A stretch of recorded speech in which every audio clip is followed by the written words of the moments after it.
High বন্ধুরা, দেখুন এখন ভাজা করবে, পুঁই শাক ভাজা। ক্যামেরা নিয়ে এসেছো? হ্যাঁ তো বন্ধুরা, আজকে বলছি জানো তো, পুঁই পাতা দিয়ে বড়া করো তো বলেছিলাম না তখন। আর এই দেখো এখন এইগুলোকে, এটাই দেখো, এই পাতাটাকে কুচি কুচি করে কুচিয়েছি, ঠিক আছে? কুচানোর পরে না এটাকে কাঁচা লঙ্কা কুচি, তারপরে একটু লঙ্কার গুঁড়ো, হালকা একটু জিরের গুঁড়ো দিয়ে, নুন হলুদ দিয়ে এটাকে 5 মিনিট পেস্ট করে রেখে দিয়েছি। হালকা একটু নরম হয়েছে, তারপরে 5 মিনিট বাদে এটাকে একটু বেসন ফাটিয়ে, তারপরে এটার ভেতরে একটু জিরের গুঁড়ি, একটু লঙ্কার গুঁড়ি, হালকা একটু কি বলে ওটাকে, হালকা একটুখানি গরম মশলা দিয়ে এটাকে মেখেছি। তো এই দেখো কড়াইতে দিচ্ছি, এই দেখো ছোট ছোট করে চারটে চারটে করে দিচ্ছি, দেখতে পাচ্ছ? এই দেখো কড়াইতে দিয়েছি, দেখেছ?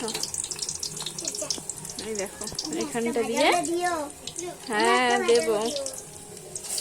এই দেখো ভাল লাগবে বন্ধুরা, বলো তো বড়াগুলো খেতে কেমন লাগবে একটু প্লিজ কমেন্ট করে জানিও, ঠিক আছে?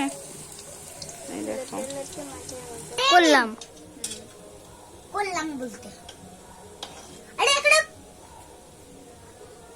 করেছি।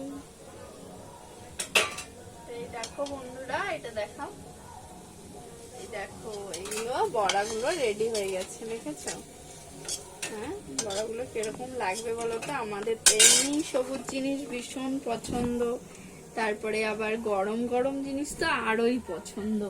তো বলছি বন্ধুরা, এই বড়াগুলো জানো তো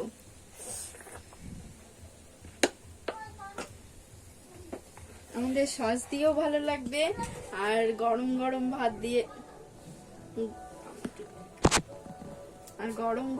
দিয়েও ভালো লাগবে।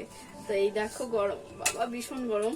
তো এই দেখো গরম গরম বড়াগুলো, ঠিক আছে? কে কে খাবে চলে আসবে, ঠিক আছে?